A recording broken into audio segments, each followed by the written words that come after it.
Republican lawmakers pushing back on introducing critical race theory in military training.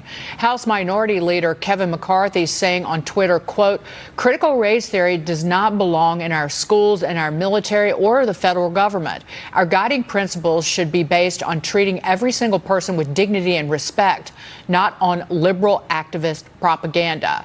Joining me now, Georgia Congressman and member of the House Energy and Commerce Committees, Buddy Carter. Congressman, you recently introduced legislation to ban critical race theory in the military. Tell us about it.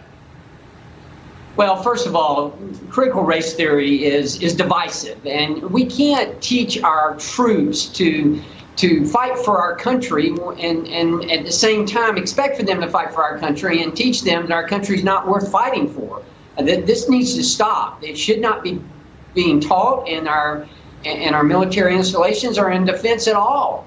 This is very divisive, and it leads to a lack of morale in our troops. And certainly that is important, that they have unity and that they feel strong, that they're defending a country that is worth defending, not that we're teaching them that the country that they're defending is not worth defending. So it's very important that we do away with this. It is divisive. It has no place whatsoever in our military. Congressman, how wide is it taught in our military, and how widespread is it, if so?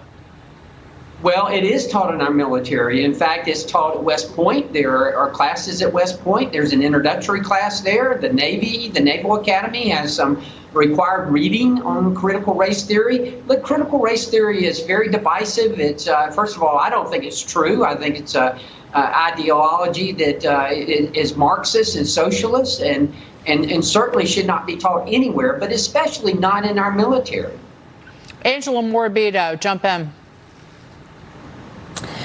Critical race theory was invented on college campuses. It did not stay on college campuses. Campus reform has been tracking this, how states are stepping up and saying, look, we're not going to teach this divisive ideology to our students anymore.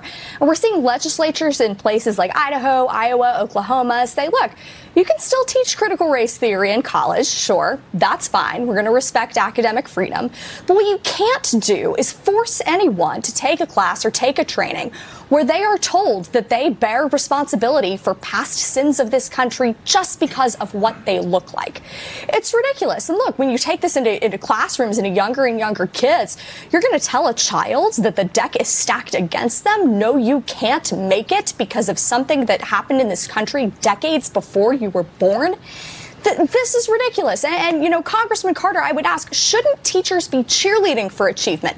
Whether they're teaching kindergartners or teaching our troops, should not they be supporting achievement no matter where it comes from or who's the one doing it? Because otherwise, look, if you demonize someone in that classroom, you demoralize everyone in that classroom. What would you say to that?